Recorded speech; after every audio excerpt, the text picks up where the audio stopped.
नमस्कार दोस्तों, welcome to निस्टा classes. जैसे कि हमने प्रीवियस क्लास में देख लिया था, इंट्रोडक्शन देख लिया था ज्योग्राफी का, हम कौन कौन से टॉपिक करना भाई करेंगे अपने एक स्टेप बाय स्टेप एक एक टॉपिक को उठाएंगे। तो प्रीवियस क्लास में हमने इंट्रोडक्शन देख लिया था भाई, अर्थ का जो मतलब अपने इंडिया का जो मैप है भाई, नॉर्दर्न मोस्ट पॉइंट या फिर उत्तरी बिंदु, दक्षिणी बिंदु, पूर्वी पश्चिमी सारे पॉइंट देख लिए थे हमने। एक्सटेंड पॉइंट अंडमान निकोबार लक्षद्वीप का, ठीक है। तो जो भी था मेन जो बेसिक सा था introduction, hemisphere, northern hemisphere, India की लोकेशन क्या होती है, एरिया वाइज, पॉपुलेशन वाइज, थोड़ा बहुत इंट्रोडक्शन हमने ज्योग्राफी का देख लिया था। तो आज हम जो मेन टॉपिक है जो आज पहला टॉपिक स्टार्ट करते हैं वो है हमारा फिजियोग्राफिक डिवीजन ऑफ इंडिया।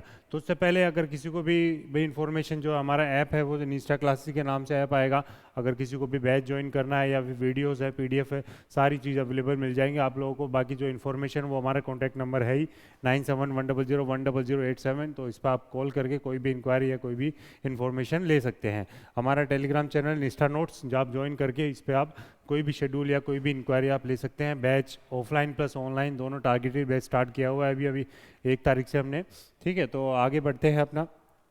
सबसे पहला जो टॉपिक आज ज्योग्राफी में लेंगे, क्या कौन सा लिया है, फिजियोग्राफिक डिवीजन ऑफ इंडिया। तो फिजियोग्राफिक डिवीजन ऑफ इंडिया का मतलब क्या हो गया, फिजिकल।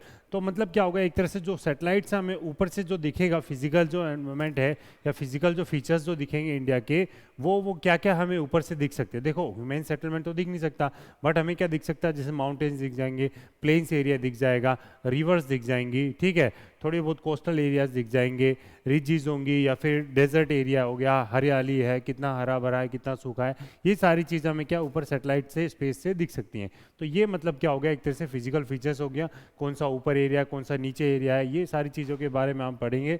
फिजियोग्राफिक डिवीजन को स्टार्ट करने से पहले सबसे पहले हमें देखना है कि भी फॉर्मेशन ऑफ द कॉन्टिनेंट। भाई सबसे पहले जो महाद्वीप हैं, ठीक है, ये महाद्वीप कैसे बने, तभी तो हम इंडिया के बारे में पढ़ पाएंगे सबसे पहले। तो सबसे पहले हमें क्या पता करेंगे कि महाद्वीप जो कॉन्टिनेंट्स है ये कैसे बने।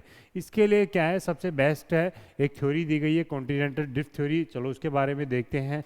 इससे पहले ये एक आधे बार क्वेश्चन पूछ रखा है कि भाई अर्थ की जो एज है वो कितनी है, अर्थ की जो एज है वो कितनी है, 4.5 बिलियन। तो कई बार एक आधे को स्टैटिक एग्जाम में पूछ लेता है 10th 12th के एग्जाम में कि भाई अर्थ की एज कितनी है, 4.5 बिलियन ईयर्स, ठीक है। चलो स्टार्ट करते हैं आज का टॉपिक। और ये 70% आपको दिख रहा होगा, मतलब क्या है कि जो ओशन है या फिर जो अर्थ है, इसमें लगभग क्या है, 70% क्या है, ओशन से कवर किया हुआ है, मतलब पानी है। तो इसलिए उसको नाम दे दिया हाइड्रोस्फीयर। बाकी का जो 30% बचा उसमें क्या है, अपने कॉन्टिनेंट्स है, मतलब क्या हो गया, एक तरह से लैंड सरफेस एरिया हो गया। तो उस 30% में से भी अगर देखा जाए तो उस 30% में से भी 75% एरिया है वो क्या है, 75% जो लैंड एरिया है 30% में से वो क्या है, अपना नॉर्दर्न हेमिस्फीयर, मतलब क्या हो गया, एक तरह से इक्वेटर के ऊपर वाले पोर्शन में है। तो इसीलिए क्या है, ऊपर वाला पोर्शन जो इक्वेटर के ऊपर वाले या फिर नॉर्दर्न हेमिस्फीयर को क्या बोल देते हैं, लैंड हेमिस्फीयर नाम दे दिया गया है। और नीचे वाले जो सदर्न हेमिस्फीयर है उसमें क्या है, मोस्टली 25% लैंड है और 75% क्या है, एक तरह से वाटर बॉडी है या फिर वाटर कंसिस्ट करता है, ओशंस या फिर कुछ भी वाटर बॉडी हो गया। तो इसलिए उसको क्या नाम दे दिया गया है, वाटर हेमिस्फीयर, ठीक है। तो ये सारी चीज़ें ये लिखी हुई है इसमें। तो नॉर्दर्न हेमिस्फीयर को क्या बोल दिया हमने, लैंड हेमिस्फीयर बोल दिया गया है, और सदर्न हेमिस्फीयर को हमने क्या बोल दिया है, वाटर हेमिस्फीयर, ठीक है। तो अगर ये माना गया है कि जो प्लेट्स हैं जितने भी हैं या कॉन्टिनेंट्स होंगे, ये सब क्या कर रहे हैं, एक तरह से मूव कर रहे हैं अपनी अपनी डायरेक्शन में, या फिर वेस्ट हुई, क्योंकि देखो अर्थ है, अर्थ रोटेट करता है अपनी एक्सिस के ऊपर। अब रोटेट करता है किस डायरेक्शन में करता है, वेस्ट से ईस्ट की तरफ रोटेट कर रहा है। उस रोटेशन के कारण क्या होता है कि जो लैंड एरिया है, मतलब जो कॉन्टिनेंट है, उस पर क्या होता है, एक तरह से झटका लगता है, थोड़ा बहुत तो झटका लगता ही होगा, क्योंकि इतना बड़ा सरफेस है अर्थ का, उसके ऊपर जब रोटेशन होगा, वो भले ही स्पीड कम है, बट उस स्पीड कम के कारण भी क्या होता है ना, बहुत बड़ा कोरोलिस फोर्स जनरेट होता है। उसके कारण क्या होता है, कुछ तो झटका लगता है इस लैंड सरफेस पे। अब उस झटके लगने के कारण क्या हो गया, उस मूवमेंट के कारण क्या हो जाता है कि जो लैंड एरिया है वो क्या है, थोड़ा थोड़ा टूटता चला जाता है, ठीक है। तो ये सारी चीज़ हम किस में देखेंगे, अपने कॉन्टिनेंटल ड्रिफ्ट थ्योरी में देखेंगे। चलो देखते हैं उसको भी। It is believe that the continents are moving away from each other. ये सारी चीज़ें देखेंगे कैसे कैसे मूव करता है, कैसे नहीं करता है, ठीक है। तो सबसे पहले हम देखते हैं कॉन्टिनेंटल ड्रिफ्ट थ्योरी। अब नाम से भी आप लोगों को थोड़ा बहुत आइडिया लग रहा होगा, कॉन्टिनेंट मतलब महाद्वीप हो गया, ड्रिफ्ट का मतलब क्या हो गया, एक तरफ से दूसरी तरफ मूवमेंट या फिर कोई भी डायरेक्शन में उसका मूवमेंट या फिर खिसकना, ठीक है। तो कॉन्टिनेंटल ड्रिफ्ट थ्योरी मतलब कॉन्टिनेंट के खिसकने के बारे में कुछ थ्योरी दी गई है, उसके बारे में हम देखेंगे। ये जो सबसे पहले जो क्वेश्चन इसका बनता है कि भाई ये थ्योरी किसने दी भाई, अल्फ्रेड वैगनर ने दी। प्रोफेसर अल्फ्रेड वैगनर ने, कहाँ का था ये था अपने जर्मन का, ठीक है, जर्मनी का था, ये जर्मन ज्योग्राफर था। 1924 में दी थी इसने। अब जियोलॉजिस्ट तो था नहीं, तो इसलिए क्या हुआ, इसकी थ्योरी को इतनी जल्दी एक्सेप्टेड नहीं किया गया था उस टाइम पे। इसने 1912 में पब्लिश कर दी थी ये थ्योरी, बट क्या हुआ, इतनी जल्दी किसी ने एक्सेप्ट की नहीं, भाई क्या पता ऐसे पागल बना रहा है, ऐसे कुछ भी थ्योरी लेके आ गया, ठीक है। बट धीरे धीरे पब्लिक ने इस पर रिसर्च करी, तो बाकी जिससे प्लेट टेक्टोनिक थ्योरी है वो भी इसी ने दी थी, वो भी इससे रिलेटेड है भाई, उसी के बेस पे ये थ्योरी दी है उसने, ठीक है। तो 1924 में जाके फाइनली इस थ्योरी को एक्सेप्ट किया गया था। इस थ्योरी के अनुसार क्या किया गया है, क्या बताया गया है कि 200 मिलियन ईयर्स पहले, ठीक है, तो 200 मिलियन ईयर्स पहले क्या हुआ, लगभग जो पूरा अर्थ था उस पर क्या था, एक पीस ऑफ लैंड था, मतलब जमीन का सिर्फ एक ही टुकड़ा था और बाकी सारा चारों तरफ से क्या है, पानी से घिरा हुआ था। तो उस जमीन के एक टुकड़े को क्या नाम दे दिया गया, इसने पेंजिया नाम दे दिया गया है। तो कई बार ये पूछा जाता है कि जो पीस ऑफ लैंड था पूरे अर्थ पे, according to continental drift theory, वो किस नाम से जानी जाती थी, तो वो जानी जाती थी अपनी पेंजिया के नाम से जानी जाती थी। अब वो क्या हुआ, आगे आगे जैसे चलते चले 200 साल, 200 मिलियन ईयर्स पहले, जैसे ये देखोगे आप, ये पूरा अर्थ हो गया। अब अर्थ में क्या था, पानी से घिरा हुआ है, बीच में क्या है, एक तरह से पेंजिया नाम का एक टुकड़ा है, ठीक है, जमीन का टुकड़ा है। अब जैसे जैसे टाइम बीतता चला गया, अब टाइम बीतता गया, जैसे यहाँ पे क्या था अपना 200 मिलियन ईयर्स हो गया था, ठीक है, 200 मिलियन ईयर्स हो गया था। अब यहाँ पे क्या था अपना 40 मिलियन ईयर्स हो गया, ठीक है। अब ये क्या हो गया, 40 मिलियन ईयर्स हो गया। अब ये क्या होगा, ये जो पेंजिया था, अब पेंजिया किस में टूट गया अपना, पेंजिया टूट गया अपना दो भाग में टूट गया, ठीक है। अब जो पानी था, अब दो भाग में टूटने के कारण क्या हो गया, बीच में पानी भर जाएगा। अब उस पानी के भरने के कारण क्या हो गया, वहाँ पे एक सी जनरेट हो गया, सागर जनरेट हो गया। कौन सा हो गया, तैथिस सी। तो इसलिए नाम दे दिया गया तैथिस सी। किसके बीच में जनरेट हुआ, अंगारा लैंड और गोंडवाना लैंड। तो पेंजिया दो भाग में टूटा, किस किस में, अंगारा लैंड ऊपर वाले पोर्शन को बोल दिया गया, नीचे वाले को क्या बोल दिया गया अपना, गोंडवाना लैंड। अंगारा लैंड को यूरेशिया के नाम से भी जाना जाता है, या फिर लोरेंशिया भी के नाम से भी जाना जाता है, ठीक है। तो पेंजिया दो भाग में टूटा, कौन से, अंगारा लैंड और गोंडवाना लैंड। अब इनके बीच में क्या हो गया, एक सी बन गया, कौन सा बन गया, तैथिस सी बन गया। अब ये क्या होगा, ये फर्दर टूटते चले गए, जैसे अंगारा लैंड क्या हो गया, दो प्लेट्स में टूटा, जैसे अपनी नॉर्थ अमेरिकन प्लेट होगी और यूरेशियन प्लेट होगी।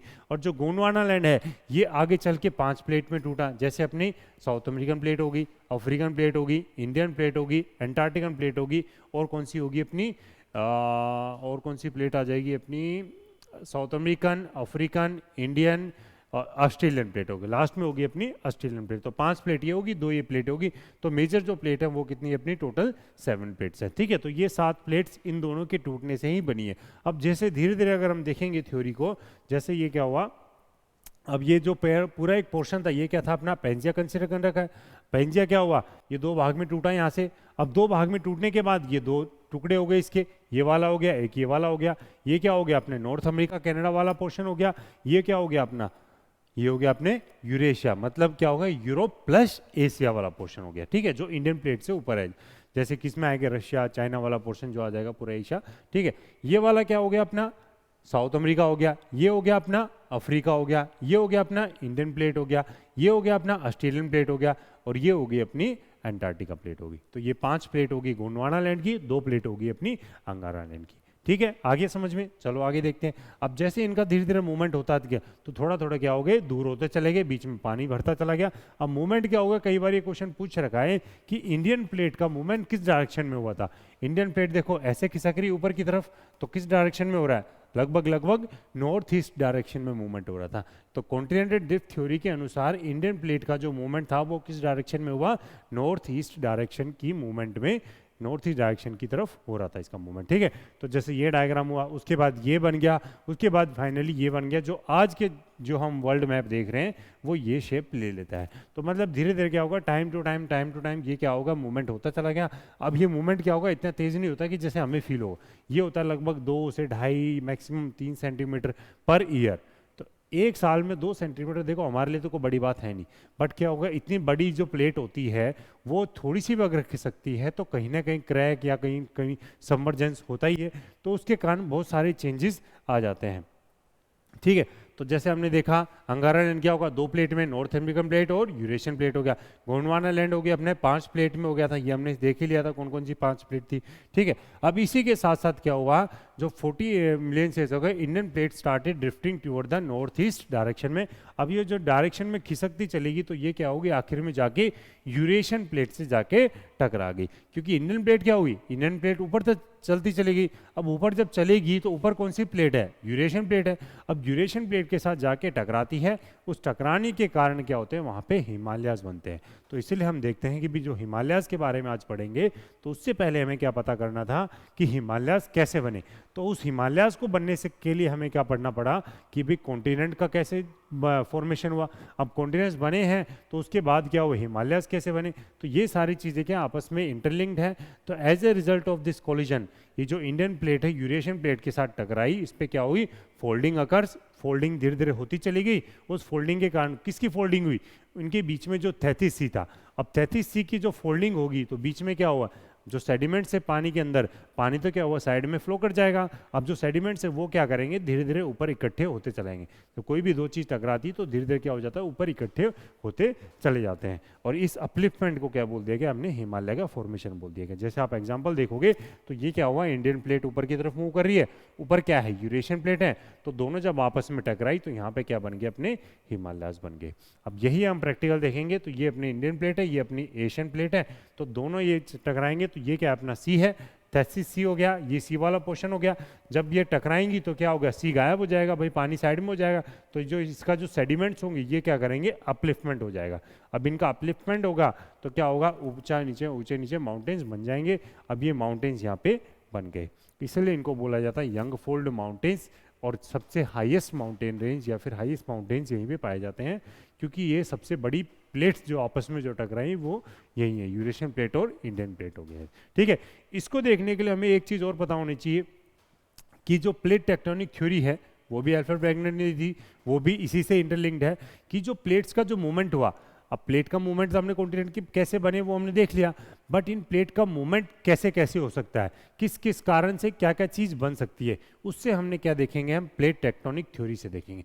तो प्लेट टेक्टोनिक थ्योरी में क्या 3 चीज़ें बताई गई हैं, मतलब 3 बाउंड्री बन सकती हैं। जैसे क्या हुई, डाइवर्जेंट प्लेट बाउंड्री। अब डाइवर्जेंट प्लेट बाउंड्री क्या होती है, डाइवर्जेंट प्लेट बाउंड्री क्या होती है, मतलब क्या होगी, डाइवर्ज, डाइवर्ज मतलब दूर होना, कन्वर्ज मतलब मिलना, ट्रांसफॉर्म मतलब चेंजेस आना। ठीक है, तो डाइवर्जेंट का मतलब क्या होगी, कोई भी 2 प्लेटें, जैसे हमने मानी एक प्लेट ये होगी ए और दूसरी प्लेट ये होगी बी। अब दोनों प्लेट क्या होगी, आपस में दूर भाग रही है। अब दूर भाग रही है तो इसके नीचे जो चीज़ें है, जैसे कोई भी चीज़ है, अगर हम जैसे आपस में, जैसे अगर चलो हम स्किन का एग्जांपल ले लें, ठीक, स्किन नहीं, चलो ज़्यादा हो जाएगा। ठीक है, कोई भी प्लेट है, अगर हम इसको अलग करेंगे, जैसे अगर कोई भी मान लो प्रेशर भरा हुआ है किसी में, अगर हम उसको बीच में से फाड़ देते हैं तो अंदर की चीज़ क्या होती है, बाहर निकलने की कोशिश करती है, क्योंकि उसके ऊपर प्रेशर लगता है। अब वो जैसी ऐसी है, जैसे क्या हुआ, नीचे जो लिथोस्फीयर के नीचे जो सरफेस है, अब वहाँ पे क्या होगा, जनरली मैग्मा कंसीडर होता है। अब मैग्मा क्या होता है, जनरली जब ये 2 प्लेट क्या करेंगी, दूर भागेंगी, तो ऊपर क्या है, ऊपर भागने की कोशिश करता है। अब ऊपर भागने के कारण वो क्या बनाने का, जनरली रिज बन जाते हैं, जो ओशंस के अंदर बनते हैं। जनरली ज़्यादातर ये जो रिज क्या होते हैं, ज़्यादातर अपने ओशंस के अंदर बन जाते हैं। ठीक है, ओशंस के पानी के नीचे क्या होंगे, ज़्यादातर आपको छोटे छोटे रिज दिखने को मिल जाते हैं, क्योंकि प्लेट्स के मूवमेंट के कारण रिज बन जाते हैं। या फिर अगर नीचे कुछ ज़्यादा वो नहीं होता है, जैसे मैग्मा या फिर नॉर्मल सरफेस ही रहता है, तो क्या हो जाता है, सरफेस एक्सपेंड होता है, उससे क्या हो जाता है, झील बन जाती है। अब झील में क्या होगा, ज़्यादातर क्या होगा, सी फ्लोर स्प्रेडिंग हो, या फिर कोई सागर या महासागर बन जाता है वहाँ पे। ठीक है, तो ये चीज़ें बन सकती हैं, या फिर रिफ्ट वैली बन जाती है। तो डाइवर्जेंट के कारण क्या हो जाते हैं, रिज बन सकता है, रिफ्ट वैली बन सकती है, या फिर अपना सी फ्लोर बन सकता है, या फिर कोई झील या तालाब बन सकता है, सागर महासागर। ठीक है, तो दूसरा आता है अपना कन्वर्जेंट। कन्वर्जेंट मतलब क्या हो गया, 2 प्लेट आपस में टकराती हैं। ठीक है, अब जब 2 प्लेट आपस में टकराती हैं तो जैसे ये क्या हो गया अपना ए प्लेट, ये होगी अपनी बी प्लेट, तो ये दोनों आपस में टकराती हैं। अब 2 प्लेट क्या होगी, या तो वो कॉन्टिनेंटल प्लेट होगी, या फिर ओशनिक प्लेट होगी, या फिर दोनों कॉन्टिनेंट, या फिर दोनों ओशनिक होगी। तो कोई सी एक भारी होगी, एक हल्की भी ऐसी भी हो सकती है, कोई सी एक बड़ी हो सकती है, कोई एक छोटी हो सकती है, तो कुछ भी हो सकता है। तो जो भारी वाली होगी वो क्या करेगी, नीचे जाने की कोशिश करेगी, और हल्के वाली क्या करेगी, ऊपर जाने की कोशिश करेगी। अब देखो आपस में टकराएंगी तो क्या करेंगी, थोड़ा ऊपर नीचे तो खिसकेंगी ना। अब जो भारी वाली होगी वो क्या करेगी, नीचे कूदने की कोशिश करेगी, और हल्की वाली क्या करेगी, ऊपर जाने की कोशिश करेगी।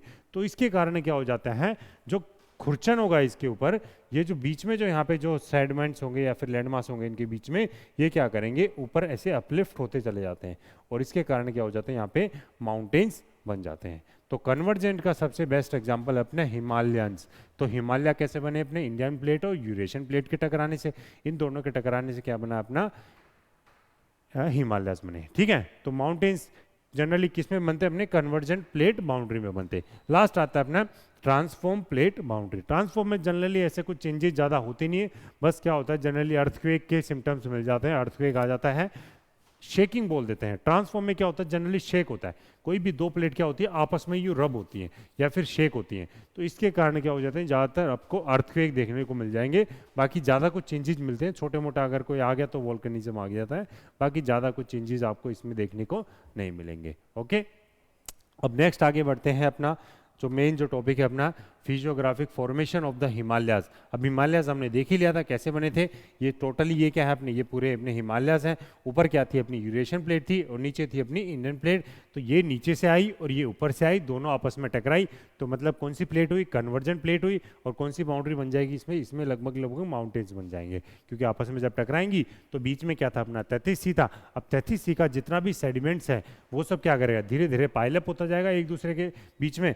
तो उस पाइलअप के कारण क्या हो गया, उस पाइलअप की, जैसे ये प्लेट इधर से आई, ठीक है, अब ये प्लेट इधर से आई, अब ये क्या होगी, बीच में ऐसे क्या हो गया, यही धीरे धीरे पाइलअप होता चला जाएगा। अब पाइलअप होने के कारण क्या हो जाएगा, एक तरह से जो माउंटेन्स है वो बनते चले जाएंगे। इसलिए क्या हो, हाईएस्ट माउंटेन रेंज यहीं पे बनी है। इसलिए बोला जाता है कि जो हिमालयाज है ये क्या एक तरह से मिनरल्स का भंडार है, बट अभी क्या है, यंग है, इसलिए हम इसको ज़्यादा अभी छेड़ नहीं रहे हैं। ठीक है, तो क्या होगा, क्योंकि यंग है तो क्या होगा, काफ़ी कुछ चेंजेस आ सकते हैं। हम कहीं ना कुछ रिसर्च करने बैठे, उसमें कुछ और चेंजेस आ जाए, जैसे अर्थक्वेक बहुत सारे आ सकते हैं वहाँ पे, ठीक है, वोल्केनिज्म हो सकता है, तो उससे क्या है, काफ़ी डिस्ट्रक्शन हो सकता है। तो हम ज़्यादा उसको छेड़ नहीं रहे हैं अभी, अभी ठीक है, रिजर्व है अपने पास। ठीक है, तो ये चीज़ें हैं।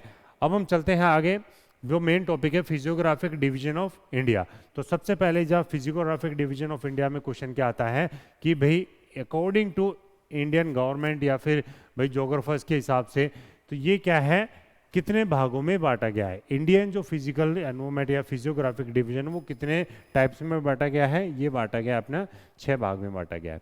ठीक है, कौन कौन सा है, सबसे पहला अपना नॉर्दर्न माउंटेन्स। नॉर्दर्न माउंटेन्स कौन से होंगे, ये वाला अपना नॉर्दर्न माउंटेन्स है, जो अपने पूरे क्या आ जाते हैं, अपने हिमालयाज कंसिडर कर लेता है। ठीक है, उसके बाद आता है पेनिनसुलर प्लेट्यू। पेनिनसुलर प्लेट्यू जो आपको पीला पीला दिख रहा है, ये सारा क्या हो जाएगा, अपना पेनिनसुलर प्लेट्यू हो गया।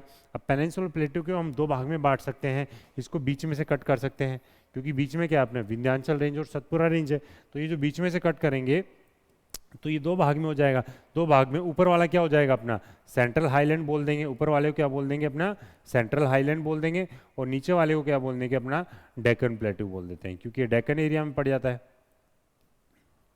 ये हो गया अपना डेक्कन प्लेट्यू हो गया। ठीक है, तो डेक्कन प्लेट्यू और सेंट्रल हाईलैंड पेनिनसुलर प्लेट्यू को पूरा डिवाइड कर दिया गया। ये हो गया अपने नॉर्दर्न माउंटेन। नॉर्दर्न माउंटेन को अलग अलग डिवाइड करेंगे, वो भी देखेंगे हम। ठीक है, उसके बाद आता है great plains of India.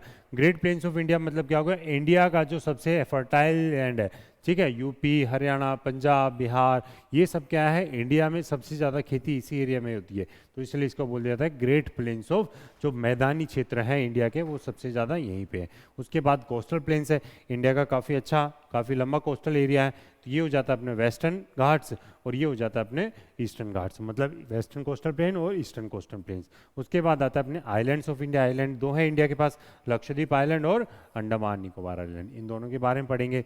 Last में आ जाता है ग्रेट डेजर्ट, ये हो जाता है अपना इकलौता जो रेगिस्तान है, कौन सा है, अपना द थार डेजर्ट। ठीक है, तो ये सारे क्या है, 6 भाग में बांटा गया है। तो आज हम देखेंगे, सबसे पहले कौन सा देखेंगे हम, the great northern mountain ranges. ठीक है, तो ये माउंटेन रेंजेस के बारे में, जो इंडियन का नॉर्दर्न माउंटेन्स है उसके बारे में देखेंगे आज। तो स्टार्ट करते हैं। नॉर्दर्न माउंटेन्स को 3 रेंजेस में बांटा गया है। सबसे पहले क्या है अपना देखो सबको पता होगा नॉर्दर्न माउंटेन्स कहाँ पे, हिमालय। सब लोग लगभग वो मोस्टली घूमने भी गए होंगे, देहरादून, ऋषिकेश, मनाली, शिमला, बहुत जगह घूमने जाते हैं, लद्दाख घूमने जाते हैं, जम्मू, श्रीनगर, बहुत घूमने जाते हैं। बट आज हम आपको प्रैक्टिकली घुमाएंगे उस एरिया में, ठीक है भाई। आप कहाँ कहाँ तक गए, तो कौन सी रेंजेस पड़ी थी, तो क्या होगा, देखो आप प्रैक्टिकली लेके चलोगे विद स्टडी। अगर आप घूमने चलोगे, ठीक है, घूमने जब भी जाओ, देखो हर कोई घूमने जाता है, बट कोई होता है सिर्फ ब्यूटी का, वो ब्यूटी का या नेचर का क्या बोलते हैं भाई, आनंद उठाता है, ठीक है। कोई उसको स्टडी पर्पस के हिसाब से लेता है, भाई कौन से रिवर्स आए रास्ते में, कौन से प्लेसेस आए, कौन से माउंटेन रेंजेस आई, कौन सा नेशनल पार्क आया, ठीक है। तो कोई सबका देखो अपना अपना तरीका होता है। बट जब आप पढ़ोगे इंटरेस्ट लेके कोई भी चीज़, या खास करके ज्योग्राफी, तो आप कहीं भी घूमने जाओगे तो आप उसको क्या है, रिलेट करोगे आप कि हाँ यार ये तो मैंने वहाँ पे पढ़ा था, तो मैं यहाँ पे तो घूमने आ गया। अब घूमने आ गए तो ये क्या हो गया, आप लोग उसको और अच्छे से याद कर सकते हो, क्योंकि प्रैक्टिकली आपके दिमाग में तो बैठ गया, क्योंकि आप प्रैक्टिकली कोई भी चीज़ देखते हो तो चीज़ें अच्छे से रिमाइंड होती हैं। तो सबसे पहले हम देखेंगे माउंटेन रेंजेस। माउंटेन रेंजेस को 3 भाग में बांटा गया है, ट्रांस हिमालयाज, उसके बाद हिमालयाज, और लास्ट आ जाता है अपने पूर्वांचल। ट्रांस हिमालयाज वो सेक्शन है जो क्या है, हिमालयाज के ऊपर है, मतलब लद्दाख वाले रीजन में, जो हिमालय के बनने से पहले था, ठीक है। तो वो कौन सा हो जाएगा, अपना लद्दाख वाला रीजन हो जाएगा। तो उसके बाद आता है अपना हिमालयाज। हिमालयाज को 3 रेंजेस में बांटा गया है, कौन सी, हिमाद्री, उसके बाद हिमाचल, और लास्ट आ जाता है शिवालिक। ये हाइट के हिसाब से बांटा गया, हिमाद्री सबसे ऊंची रेंजेस है, उसके बाद आ जाता है अपने हिमाचल, उसके नीचे आ जाता है अपने शिवालिक आ जाता है, लास्ट आ जाता है पूर्वांचल। पूर्वांचल कौन से हो गए, अपने नॉर्थ ईस्ट एरिया में, ये जो नीचे जो माउंटेन्स हैं इनको क्या बोल दिया गया, अपने पूर्वांचल, और थोड़ा बहुत ये अरुणाचल प्रदेश वाला सेक्शन हो जाता है, ठीक है। तो ये हो गया अपने पूर्वांचल हो गया। तो ये पूरा सेक्शन हम एक एक करके डिटेल में पढ़ते हैं अब, कितने कौन कौन से माउंटेन रेंजेस हैं, हिमालयस को कैसे कैसे क्लासिफिकेशन किया हुआ है, ठीक है। तो स्टार्ट करते हैं, सबसे पहला ट्रांस हिमालयस, ठीक है। तो ये सारा हमने देख ही लिया है। ट्रांस हिमालयस का सबसे पहले इसमें 5-6 क्वेश्चन बनते हैं। वो 5-6 क्वेश्चन कौन कौन से हैं, चलो वो देखते हैं। जब तक आप लोग एक बार नजर मारो इस पर क्या है क्या नहीं लिखा हुआ।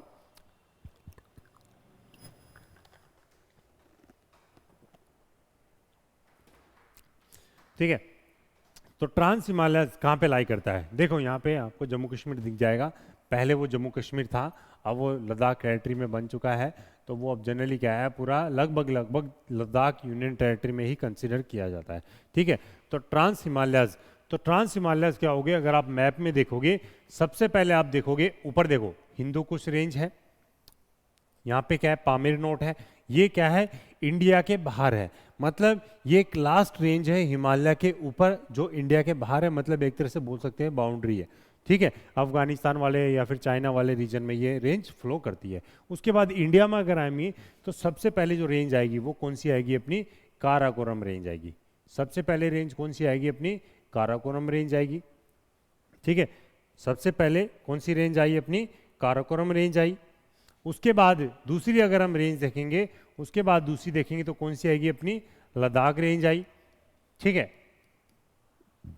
उसके बाद देखेंगे दूसरी तो कौन सी range I, Ladakh range I. तीसरी रेंज अगर हम देखेंगे तो कौन सी आएगी, अपनी जस्कर रेंज आएगी। और चौथी यहाँ पे अगर देखोगे आप चाइना वाले पोर्शन में या तिब्बत वाले पोर्शन में, तो आ जाती है अपनी कैलाश मानसरोवर या फिर कैलाश पर्वत श्रृंखला, ठीक है। तो ये हो जाती है अपनी काराकोरम रेंज, उसके बाद आ जाती है अपनी लद्दाख रेंज, उसके बाद आ जाती है जस्कर रेंज, और लास्ट में आ जाते हैं अपनी कैलाश मानसरोवर। ये चारों या कैलाश श्रृंखला, तो ये चारों जो रेंजेस हैं ये क्या है, ट्रांस हिमालयस के पार्ट हैं। तो कई बार क्वेश्चन पूछा जाता है कि ऊपर से नॉर्थ टू साउथ इनको अरेंज करो, ठीक है। तो इनका ऑर्डर पूछ लेता है, सबसे ऊपर आता है काराकोरम, उसके बाद लद्दाख, उसके बाद जस्कर, लास्ट में आ जाता है कैलाश। अब इनकी कुछ हाईएस्ट पीक है, जैसे काराकोरम में कौन सी लाई करती है, अपनी माउंट केटू। जनरली क्या होता है पीओके वाले रीजन में, बट हम कंसिडर करते हैं अपने में, ठीक है। तो माउंट केटू, वहाँ पे सियाचिन ग्लेशियर भी है। तो माउंट केटू की जो हाइट है 8611 मीटर इसकी हाइट होगी। तो ये क्या यहाँ पे हो गया, एक तरह से जैसे देख लेते हैं काराकोरम, लद्दाख, जिसका ये हाइट ये होगी रेंजेस सारे पॉइंट्स हो गए, ठीक है। तो हाईएस्ट पॉइंट क्या हो गया, इसके हाईएस्ट पीक क्या होगी, किसकी, काराकोरम की, माउंट केटू होगी। और एक दूसरी हिडन पीक भी पाई जाती है यहाँ पे, कई बार एग्जाम में पूछ रखा है, हिडन पीक ऑप्शन में दे देते हैं कई बार, ठीक है। तो हिडन पीक किसका पार्ट है, काराकोरम रेंज का पार्ट है। कितनी हाइट है इसकी, 8068 मीटर हो गया, ठीक है। तो ये काराकोरम हो गया। अब आते हैं लद्दाख। लद्दाख की जो हाईएस्ट पीक है वो क्या है थी, माउंट रकसपोस, कितनी हाइट है उसकी, 7788 मीटर। उसके बाद कैलाश की जो हाइट हाईएस्ट पीक है वो क्या है, अपनी माउंट कैलाश है, कैलाश पर्वत ही है, 6714 मीटर हो गया। और जो इंदस नदी है वो जब हम रिवर्स पढ़ेंगे तो और डेप्थ में पढ़ेंगे, तो इंदस नदी का जो ओरिजिन होता है कैलाश पर्वत के यहाँ से होता है।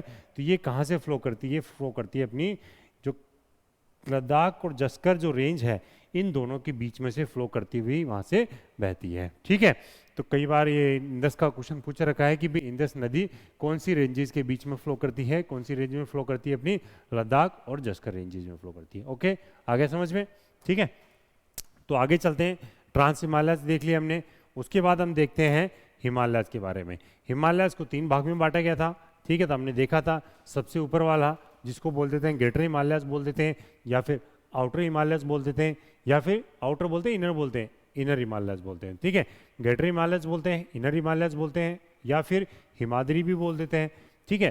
तो ये चीज़ें हैं, कुछ नाम दे रखे हैं अपने। तो देखते हैं, चलो हिमालयस के बारे में पहले देखते हैं कि हिमालयस क्या है। हिमालयस क्या है, एक तरह से यंग फोल्ड माउंटेन रेंज है। यंग फोल्ड क्यों बोला गया, फोल्ड तो एक तरह फोल्डिंग के कारण बने हैं, यंग इसलिए बोला गया क्योंकि अभी भी इनकी हाइट बढ़ रही है, ठीक है। तो जैसे ओल्ड एलुवियन माउंटेन या फिर ओल्ड माउंटेन्स की बोला, जैसे जिनकी हाइट घट रही होती है, जैसे अपने अरावली श्रृंखला होगी, अरावली पर्वत हो गए, ठीक है। तो इनको क्या है, ओल्ड पर्वत बोला जाता है। ये इनकी हाइट क्या घट रही है, हिमालय की हाइट क्या है, बढ़ रही है, इसलिए इनको यंग फोल्ड माउंटेन रेंजेस बोला गया है, ठीक है। This is the highest mountain range in the world, world में सबसे ऊंची श्रृंखला है, ठीक है। They act as a natural barrier. अब बैरियर किस टर्म में एक्ट करते हैं, वही बैरियर जैसे एनवायरमेंट क्लाइमेट में भी, क्योंकि ऊपर क्या है अपने डेजर्ट है, जैसे गोबी डेजर्ट हो गया, तिब्बत हो गया, तो रशिया से भी कोल्ड वेव्स आती हैं, तो वहाँ से क्या है कोल्ड वेव आ सकती है। अब कोल्ड वेव के कारण क्या हो जाता है, अगर हिमालयस नहीं होते तो अपने यूपी और ये वाले यहाँ पे भी क्या होते, एक तरह से ठंडे होते, ठंडी के उसके कारण ठंडी डेजर्ट हो सकते थे, कोई पता नहीं अगर ये नहीं होते। तो दूसरा क्या हो जाता है, इंडियन का जो मानसून आता है, अब जब मानसून आता है तो जब यहाँ से आता है तो क्या हो जाता है, वो मानसून हिमालयस की वजह से क्या होगा, यहाँ तक रह के वापिस चला जाता है। तो मतलब यहाँ पे बारिश ठीक ठाक हो जाती है। अगर हिमालयस नहीं होते तो ये मानसून आगे भी निकल सकता था, ठीक है। तो चेंजेस कुछ भी आ सकते हैं।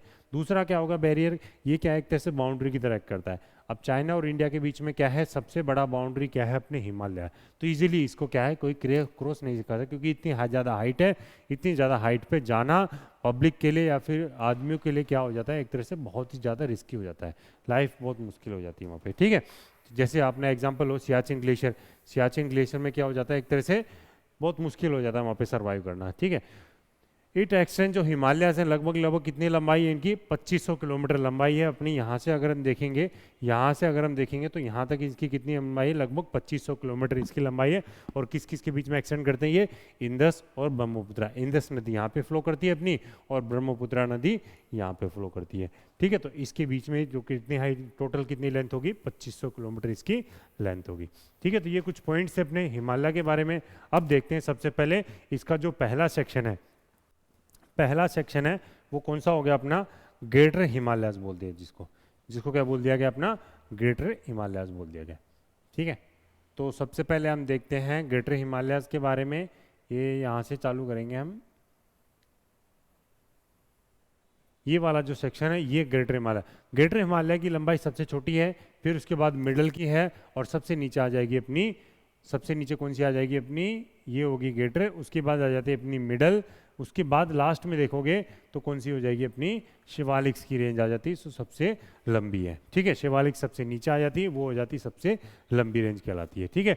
तो ग्रेटर हिमालयस की जो खासियत है वो देख लेते हैं। इनको ग्रेटर हिमालयस के नाम से जाना जाता है, इनर हिमालयस के नाम से जाना है, क्योंकि सबसे इनर की साइड है हिमालयस की। अगर देखेंगे ग्रेटर की सबसे ज़्यादा हाइट हो जाती है। इनको वैदिक काल में इनको हिमाद्री के नाम से भी जाना जाता है, या फिर बहिरगिरी के नाम से भी जाना जाता था, ठीक है।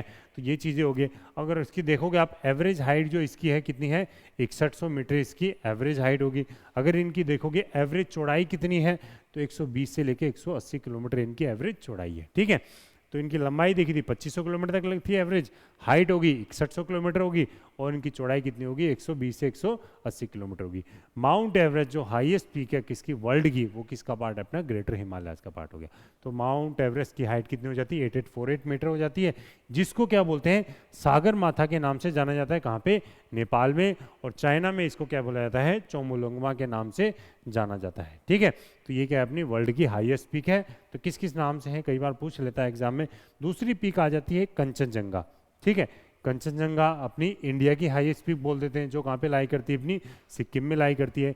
ठीक है, तो ये क्या है अपनी highest peak of Himalaya in India, India में लाई, क्योंकि माउंट एवरेस्ट कहाँ अपने नेपाल में लाई करता है। कुछ और पीक्स जैसे एग्जांपल कई बार ऑप्शन में दे देता है, तो हम देखेंगे उसके बारे में। कंचनजंगा की हाइट कितनी है अपनी 8586 मीटर हो गया।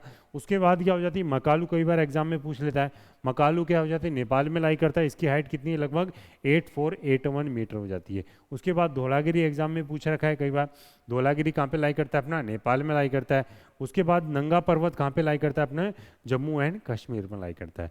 ये 8126 मीटर हो गए, ये 8172 मीटर हो गए। ये सारी क्या टॉप 10 में आती हैं, इसलिए कई बार ये ऑप्शंस में आपसे पूछ ले जाती हैं। ओके, आगे समझ में। ठीक है, तो ये था अपना ग्रेटर हिमालयस के बारे में।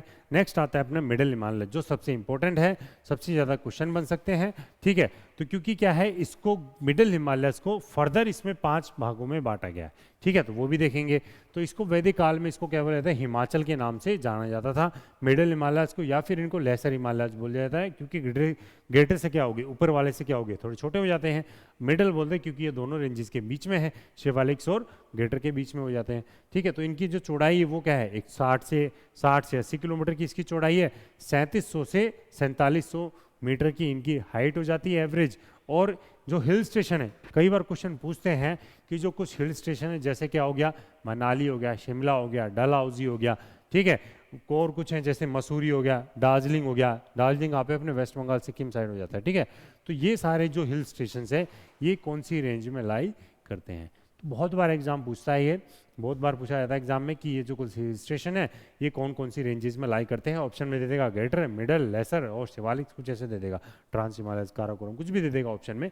ठीक है, तो ये याद रखना भाई, सीधी सी बात है। एग्जाम्पल में ये याद रखो कि देहरादून है, देहरादून तो गए होंगे आप लोग, देहरादून से ऊपर जितने भी जो हिल स्टेशन पड़ेंगे वो किस में पड़ेंगे, लगभग लगभग आपके मिडिल हिमालयस में पड़ेंगे। ठीक है, कहाँ तक पड़ेंगे, जम्मू कश्मीर से नीचे वाले पोर्शन, मतलब लद्दाख से नीचे वाले पोर्शन।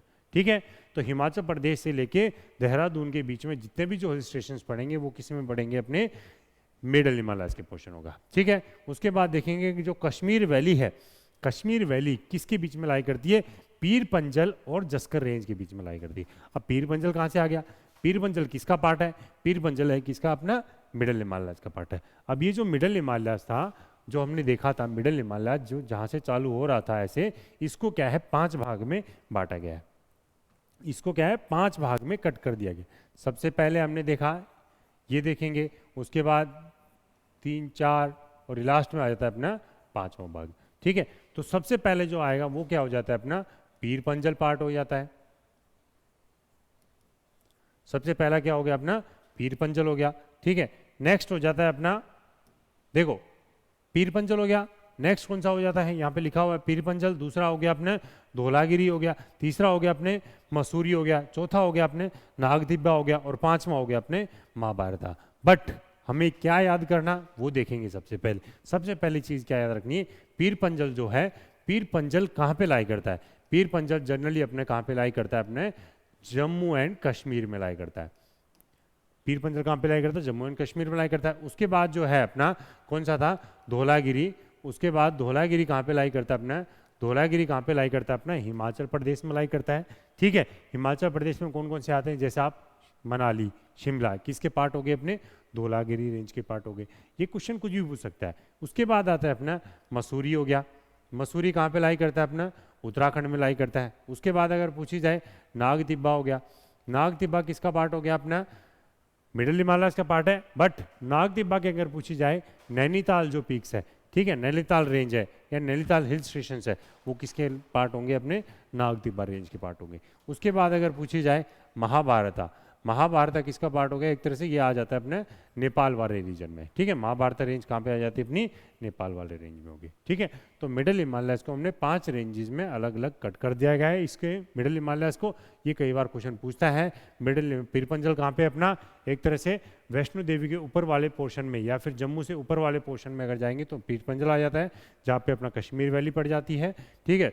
ट्यूलिप गार्डन्स हो गया, उसके बाद आता है धौलागिरी हो जाता है। धौलागिरी का कहाँ पे हो गया, जैसे मनाली, शिमला, ये हो गया कुल्लू, ये सब हो गया। मसूरी हो गया अपने, मसूरी के देहरादून से ऊपर वाले पोर्शन हो गया। नाग तिब्बा में हो गए अपने नैनीताल साइड चढ़े गए, और उसके आगे जाएंगे तो अपने महाभारत रेंज हो जाता है अपने कहाँ पे, नेपाल में आ जाता है, ठीक है। नेक्स्ट आता है अपने आउटर हिमालय, जो सबसे बाहर की तरफ है, ठीक है। आउटर हिमालय क्या हो गए, सबसे बाहर की तरफ हो गए। ये छोटे वाले पोर्शन है, मतलब इनकी हाइट छोटी है बट इनकी लंबाई ज़्यादा है। ये लंबाई क्या है, बिल्कुल यहाँ से चलेंगे एक तरह से बिल्कुल आखिरी में, और चलते चलते ये बिल्कुल लास्ट में जाके और नीचे तक आते हैं, ठीक है। तो इसलिए क्या है, इसलिए सबसे लंबे अगर बोले गए हैं तो आउटर हिमालयस हैं, और इनको क्या है, शिवालिक्स के नाम से जाना जाता है। और यंगेस्ट भी हैं क्योंकि सबसे पीछे की साइड है। पीछे की साइड क्या होंगे, जल्दी जल्दी पहले लास्ट तक फोर्स लगता है, तो इसलिए क्या होगा, यंगेस्ट हो गए। और longest range of the Himalayas, इनकी हाइट जो है वो क्या है, 600 मीटर से लेके 1500 मीटर इनकी एवरेज हाइट है। एवरेज 700-800 तक मान के चलो आप, ठीक है। इंपॉर्टेंट जो हिल स्टेशन या फिर हिल्स हैं, कौन सी है, जम्मू हिल्स हो गया, वैष्णो देवी वाले पर्वत हो गए, ठीक है। धंगा रेंज हो गया, उसके बाद अगर धुंधवा रेंज बोल दिया जाता है, या फिर देहरादून हो जाए, हरिद्वार हो गया, ठीक है। तो ये भी पूछा जाता है। तो कई बार एक क्वेश्चन पूछ लेता है, शिवालिक्स और हिमाचल के बीच में देर आर सेवरल वैलीज, कौन से हैं, दून्स एंड द्वार बोल देते हैं, ठीक है। शिवालिक्स और किसके बीच में, किसके बीच में, शिवालिक्स और हिमाचल के बीच में, जो बीच वाला है, या फिर मिडिल हिमालय, इन दोनों के बीच में जो वैलीज लाई करेंगे, जैसे क्या होगे, जैसे ये अपनी मिडिल हिमालय होगी, ये अपनी शिवालिक्स होगी। इसके बीच में जो वैली है, इस वैली के बीच में जितने भी सिटीज होंगी या फिर हिल स्टेशन होंगे छोटे मोटे, वो सब कहाँ पे लाई करेंगे, अपने दूनसेन द्वार के नाम से जाने जाते हैं वो, ठीक है। उनको क्या नाम दे दिया गया, दूनसेन द्वार। जैसे देहरादून हो गया, हरिद्वार हो गया, ठीक है। तो ये चीज़ें हो जाती हैं, ओके, आगे समझे, ठीक है। तो आगे चलते हैं। ये हमने पूरे हमने क्या कर दिया, हिमालय को कंसिडर कर लिया, पूरा पढ़ लिया डेप्थ में कि कौन से क्या क्या रेंज थे, कहाँ कहाँ पे कौन सी इनकी पीक्स थी, ठीक है। अब नेक्स्ट आता है अपना नॉर्थ ईस्ट की साइड चल जाते हैं, क्योंकि नेपाल का हमें ज़्यादा पढ़ना नहीं है, पढ़ेंगे आगे चल के, कभी कभी पढ़ेंगे, ऐसी बात नहीं, छोटी मोटी डाउट्स हैं। उसके बाद आता है अपने अरुणाचल प्रदेश। अरुणाचल प्रदेश में एक चीज़ क्वेश्चन पूछता है कि ये जो रेंजेस हैं, इनके कई बार ईस्ट टू वेस्ट या फिर वेस्ट टू ईस्ट के बारे में इनकी ऑर्डर पूछ लेता है। तो अरुणाचल प्रदेश में कुछ रेंजेस लाई करती हैं। सबसे पहले आती है अपनी दफला हिल्स, दफला हिल्स लाई कर देती हैं, ठीक है। उसके बाद आता है मिरी, अभोर, मिशमी, लास्ट में आ जाते हैं अपनी पटकाई बूम आ जाती है, ठीक है। तो सबसे पहले आ जाती है अपनी दफला हिल्स हो गया, उसके बाद आ जाती है अपनी मिरी हो जाता है, फिर उसके बाद आता है अभोर आ जाता है, फिर आता है मिशमी, और उसके बाद लास्ट में आ जाती है पटकाई बूम या फिर पटकाई हिल्स आ जाती है। पटकाई हिल्स बिल्कुल यहाँ पे नीचे आ जाती है, इसकी अरुणाचल प्रदेश और नागा के बिल्कुल बाउंड्री पे आ जाती है, ठीक है। तो ये 5 रेंजेस लाई करती हैं, दफला, मिरी, मिशमी, अभोर और पटकाई। ये 5 रेंजेस कहाँ पे लाई करेंगे, आपके अरुणाचल प्रदेश में लाई करती हैं, ठीक है। उसके बाद एक रेंज है मिकिर हिल्स। मिकिर हिल्स कहाँ पे लाई करेगी, आपके मिकिर हिल्स लाई करेगी आसाम में लाई करती है, ठीक है। मिकिर हिल्स आसाम में लाई करती है। नागा हिल्स होगी अपनी नागालैंड में होगी, ठीक है। मणिपुर में मणि हिल्स होगी, या फिर अपना मिजोरम में कौन सी हो जाती है, मिजोरम में हो जाती है अपनी लोसाई हिल्स बोल देते हैं। मिजो हिल्स भी बोल दिया जाता है उसको, या फिर लोसाई हिल्स बोलते हैं। नागालैंड में नागा हिल्स हो गया, आसाम में मिकिर हिल्स हो गया, मिजोरम में मिजो हिल्स या फिर अपना लोसाई हिल्स भी नाम से भी जाना जाता है इनको, ठीक है। उसके बाद लास्ट आता है फेमस मेघालय। मेघालय प्लेटू है पूरा। मेघालय किसे सेपरेट हुआ है, इंडिया से सेपरेट होके, मतलब नॉर्थ ईस्टर्न वाला जो सबसे नीचे वाला पोर्शन जो इंडिया से सेपरेट हुआ, वो कौन सा है, अपना मेघालय है। अगर ये पूछा जाए क्वेश्चन कि भाई इंडिया जो है, ये मेघालय प्लेटू है, वो इंडिया के छोटा नागपुर प्लेटू से सेपरेट कैसे हुआ, ये मालदा फोल्ड के कारण सेपरेट हुआ है, ठीक है। तो वो देखते हैं भी डायग्राम में कैसे सेपरेट हुआ। तो मेघालय के कुछ हैं गारो, खासी और जैंतिया। गारो, खासी और जैंतिया लाइन से ही हैं। ये गारो हो गया, ये खासी हो गया, और ये जैंतिया हो गया। इसी का जो एक्सटेंशन है थोड़ा बहुत आसाम में जो है, इसको नाम दे दिया गया है कार्बी एंगलोंग हिल्स बोला जाता है, ठीक है। कार्बी एंगलोंग हिल्स बोला जाता है, ठीक है। तो गारी, खासी, गारो, खासी और जैंतिया, इन जो नाम्स हैं, ये किसके नाम पे पड़े, ये जनरली वहाँ की जो ट्राइब्स है उनके नाम पे पड़े हैं, ठीक है। आगे समझ में। अब नेक्स्ट चलते हैं। इसके बाद मेघालय प्लेटू जो है उससे सेपरेट, जो पेनिनसुलर प्लेटू था उससे सेपरेट कैसे हुआ, वो मालदा फोल्ड के कारण हुआ था। देखो डायग्राम में अगर हम देखेंगे, जैसे इस डायग्राम में अगर हम देखें तो ये है जो, ये क्या है अपना बांग्लादेश वाला पोर्शन है, ये क्या अपना बांग्लादेश है। अब बांग्लादेश जब बना है वो कैसे बना, अब ये जो इंडिया वाला जो पोर्शन है ये क्या हुआ, इंडिया से सेपरेट हुआ होगा किसी न किसी कारण से। तो ये क्या होगा, इस सेपरेशन के कारण क्या हो गया, वहाँ पे एक फॉल्ट जनरेट हो गया, मतलब एक क्रैक हो गया, एक झील पैदा हो गई। ठीक है, उस झील में क्या हो गया, धीरे धीरे जैसे नदियाँ बहने लगी, इस नदियों के कारण क्या हो गया, वहाँ पे आके सेडिमेंट्स इकट्ठा होने लगे, रेती आ गई, मिट्टी आ गई, थोड़ी बहुत कंकड़ आ गए। उस सेडिमेंट्स के कारण क्या हो गई, यहाँ पे क्या हो गया, एक तरह से जमीनी एरिया, प्लेन एरिया पैदा हो गया। ठीक है, तो उसके कारण क्या हो जाते हैं, बांग्लादेश में धीरे धीरे सेटलमेंट चालू हो गया। इसलिए बांग्लादेश में पॉपुलेशन बहुत ज़्यादा है। ठीक है, तो क्योंकि क्या है वहाँ पे देखो पानी भी ठीक है और फर्टाइल एरिया है ही, तो खेती खाती भी ठीक हो जाती है वहाँ पे। ठीक है, और कोस्टल रीजन है ही।